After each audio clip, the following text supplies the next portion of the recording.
and also the Bush family with two U.S. presidents, George H.W. Bush and George W. Bush. Another notable politician like Jeb Bush, the Bush family has made a significant impact on U.S. politics. The Roosevelt family also, Theodore Roosevelt, the 26th U.S. President, and Franklin D. Roosevelt, the 32nd part President, were fifth cousin and part of this prominent political family.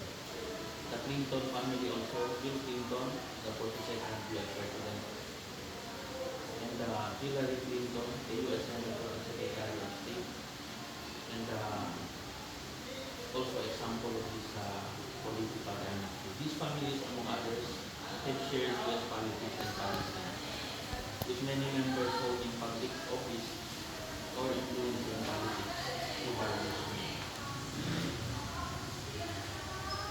Political families labeled as a political dynasty in the Philippines usually have a strong consolidated support.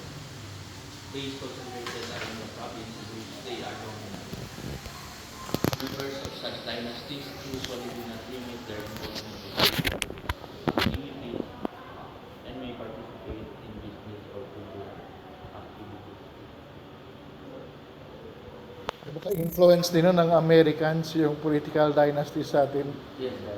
Parang part ng colony, under tayo ng colonialism na practice natin yun hanggang ngayon, political dynasty, which is deeply rooted na sa atin ngayon ang practice ang political dynasty. Sa atin din, marami din. May Marcos.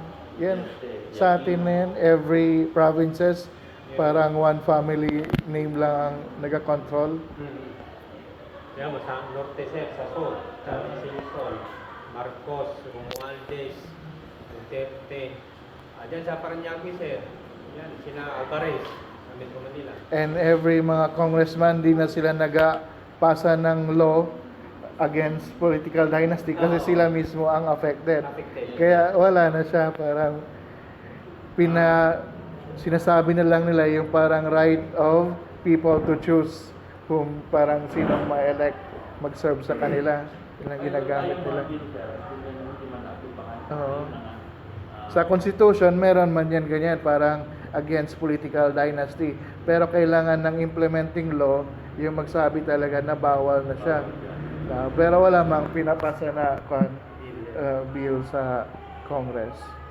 So wala siya hanggang ngayon, talamak ang political dynasty. Tapos mga Pinoy,